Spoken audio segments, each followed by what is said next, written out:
atur juga kurikulum yang ada di madrasah, sanawiyah, aliyah, sampai perguruan tinggi. Karena sumber kekacauan itu adalah dari kurikulum yang tidak benar. Bahkan kurikulum-kurikulum di pesantren, Pak, jangan takut untuk dirombak. Bapak periksa, ganti guru-gurunya yang... Karena pesantren itu melahirkan kaum radikal semua. Bahkan kalau perlu, Pak, 300 ayat yang menjadi pemicu hidup intoleran, pemicu hidup radikal dan membenci orang lain karena beda agama, itu di-skip atau direvisi atau dihapuskan dari Al-Quran Indonesia. Ini sangat berbahaya sekali. Assalamualaikum warahmatullahi wabarakatuh. Sahabat-sahabat Malimudo di mana saja berada, semoga dalam keadaan sehat walafiat. Kita doakan selalu negara kita ini agar Allah Subhanahu wa taala selalu melindungi negara kita, selalu menjaga negara kita, negara kesatuan Republik Indonesia, agar selalu aman, agar selalu damai dari siapa saja yang ingin memecah belah persatuan dan kesatuan di NKRI.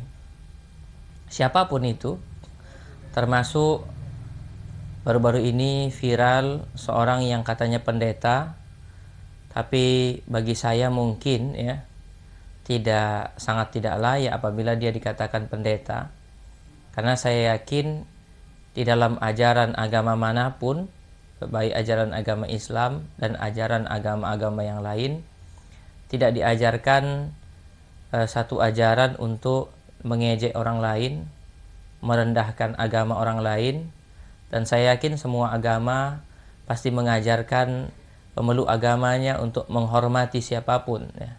Tidak hanya menghormati atau menghargai orang yang satu agama dengan dia, tetapi juga pastinya semua agama diajarkan untuk menghormati orang yang berbeda agama dari agamanya. Ada seseorang yang bernama Saifuddin Ibrahim kalau tidak salah, di mana baru-baru ini viral videonya.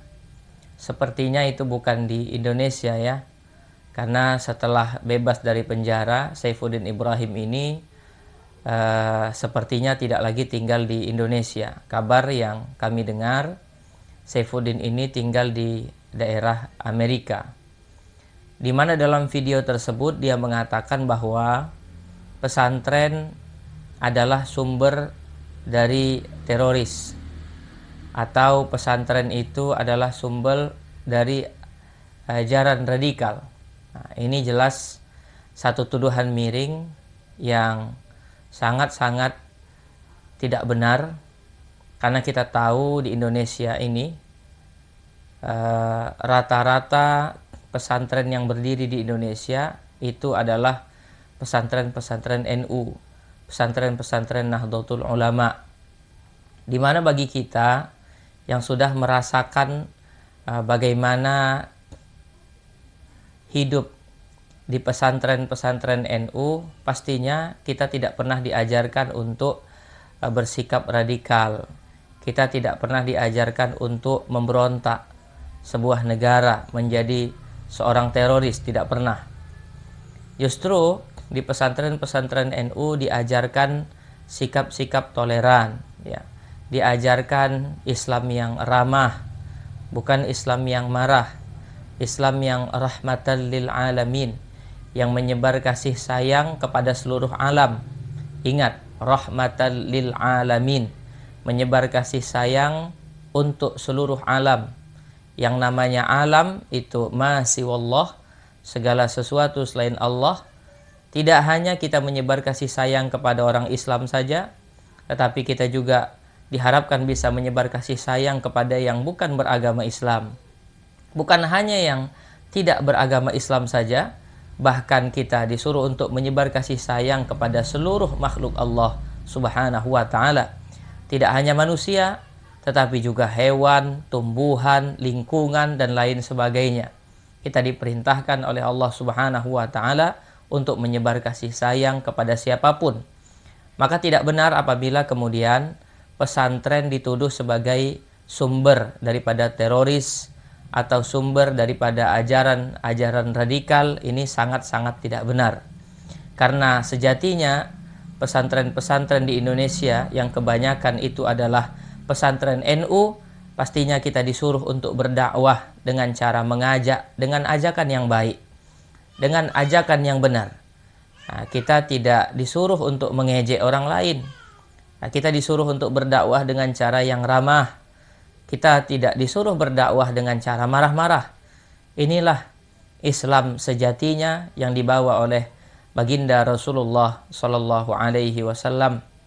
Dan apabila kita melihat bagaimana akhlak dan cara dakwah Rasulullah Sallallahu Alaihi Wasallam, sama sekali tidak sedikit pun Rasulullah mengajarkan kita untuk berdakwah dengan cara radikal, ya. Dan Rasulullah sama sekali tidak mengajarkan kita untuk menjadi teroris, memberontak sebuah negara dan lain sebagainya, sebagaimana ini sudah pernah saya jelaskan di dalam video saya sebelumnya tentang bagaimana aliran Khawarij, ya, yang dikecam oleh Rasulullah SAW dan dikecam oleh para ulama bagi mereka yang gagal faham di dalam memahami ayat-ayat Allah Subhanahu wa taala yang diminta oleh Saifuddin Ibrahim untuk dihapus.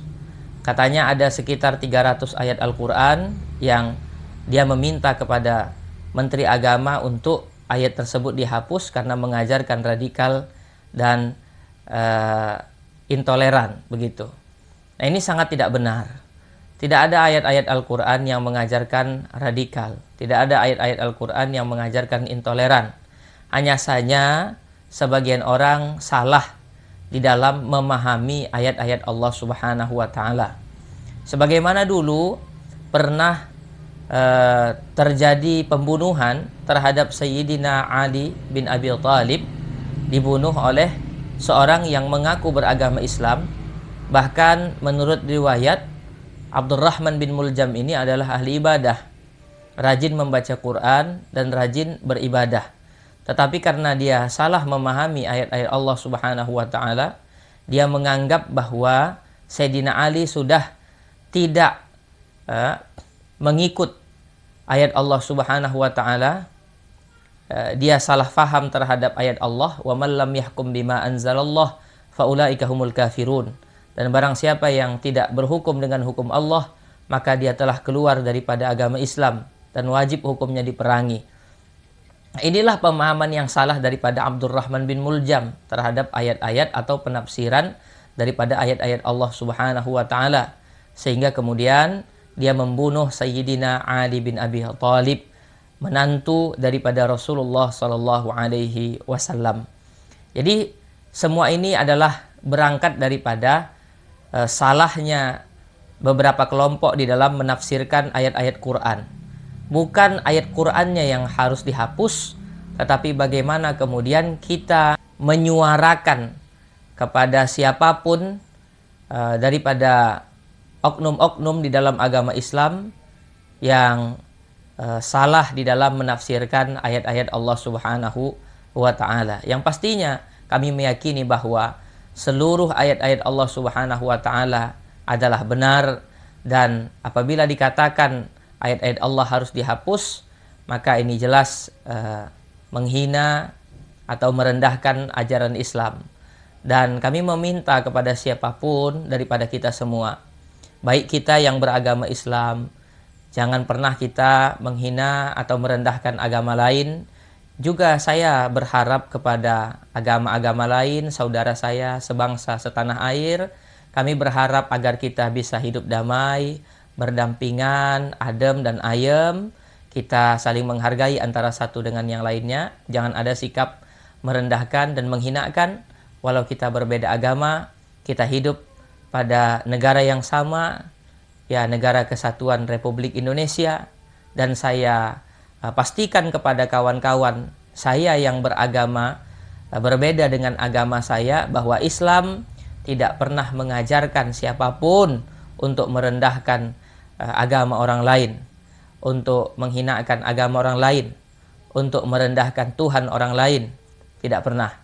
Ya, dan ini adalah ajaran daripada Rasulullah Shallallahu Alaihi Wasallam yang diajarkan kepada kami semua umatnya. Ya. Ini saja kiranya. Saya berharap ke depan agar Menteri Agama, kemudian ulama-ulama kita bisa menyampaikan agama ini lebih adem lagi, lebih ayem lagi. Ya, hal-hal yang berkaitan dengan salah tafsir daripada kawan-kawan kita yang juga beragama Islam tetapi salah di dalam memahami ayat-ayat Allah. Semoga Allah bukakan hati mereka, Allah berikan nur pada diri mereka. Semoga Allah bukakan pemahaman mereka terhadap ayat-ayat Al-Quran. Ya. Begitu juga dengan kita semua dan saya secara pribadi. Semoga Allah letakkan nur di dalam hati saya. Semoga tidak ada di dalam hati saya perasaan untuk merendahkan dan menyepelekan siapapun ya daripada kawan-kawan saya dan saudara-saudara saya. Wallahul muwaffiq ila aqwamit thoriq. Assalamualaikum warahmatullahi wabarakatuh.